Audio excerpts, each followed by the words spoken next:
Migrants protesting at the Manus Island Immigration Detention Center in Papua New Guinea.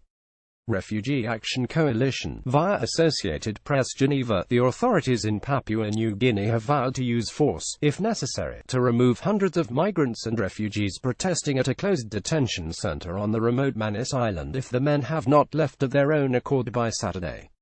Conditions have deteriorated in recent days for the nearly 600 men, mostly from the Middle East and Southeast Asia, who were sent to the island as part of Australia's offshore detention program.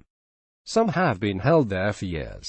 United Nations experts on Thursday said that Australia was responsible for the developing humanitarian crisis, urging the government to move the men to safety in Australia and to end its policy of sending asylum seekers to offshore centres. The United Nations Human Rights Committee, a panel of independent experts, bluntly rejected Australia's position that it had no obligation toward the welfare of migrants it had sent to the centre because they were not on Australian soil. Canberra had effective control over this situation and as a result it has responsibility for the fate of these individuals, Yuval Shani, the panel's vice-chairman, told reporters in Geneva. By law, Australia does not resettle any migrants who approach the country by boat, and since 2013 it has paid neighbouring Papua New Guinea to shelter migrants trying to reach Australia. Most have already sought refugee status, and some are waiting for resettlement. Another 1,200 asylum seekers are being held in a centre on the island of Nauru. The rights panel's observations echoed deepening alarm among other humanitarian agencies about the conditions on Manus Island.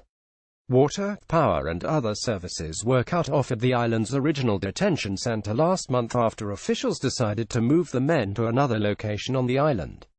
Australia withdrew its security staff from the camp last week, and the migrants barricaded themselves inside and refused to leave, fearing violence from island residents. Tensions increased on Thursday after Prime Minister Paul O'Neill of Papua New Guinea threatened to use appropriate measures to clear the migrants from the center. A notice posted at the camp warned that remaining there would be detrimental to the men's health, and that if they were not out by Saturday, they could be forcibly removed or arrested.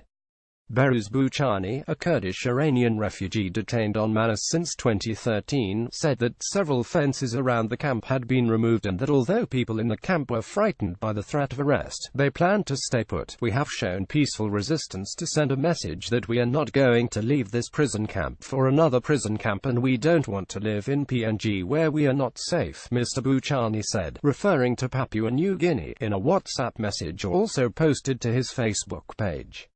"Australia exiled us by force to this country and has kept us in this prison camp for nearly 5 years even though we have committed no crime.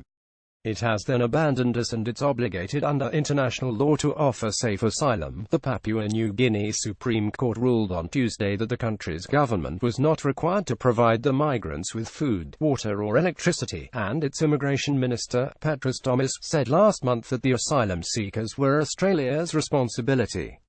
Amnesty International, the human rights group, called the court decision an abhorrent attack on the right to life. The lives of these men, who are only asking for their rights to dignity and safety, are at serious risk, the Amnesty researcher Kate Schutzer said in a statement on Tuesday. On Thursday she denounced the authorities' plan to forcibly remove the men. "This is a man-made crisis," Ms. Schutzer said in a statement. "It is the Australian and PNG governments who have left the men without food, clean water, proper sanitation or electricity. They cannot, having created the situation, now compounded by sending in security forces to force the refugees to move." Prime Minister Malcolm Turnbull of Australia said this week that the asylum seekers should move to the very high-quality accommodation prepared for them in the nearby town of Loringazus, but United Nations Refugee Agency officials said the centres were incomplete and had space for only about 100 people. "The situation is getting dire," said Babar Balak, a spokesman for the refugee agency. "Staying on the island is not a long-term solution, and these asylum seekers are Australia's responsibility. Australia must be part of the solution." Nick Cumming Bruce reported from Geneva, a Megan Specia from New York.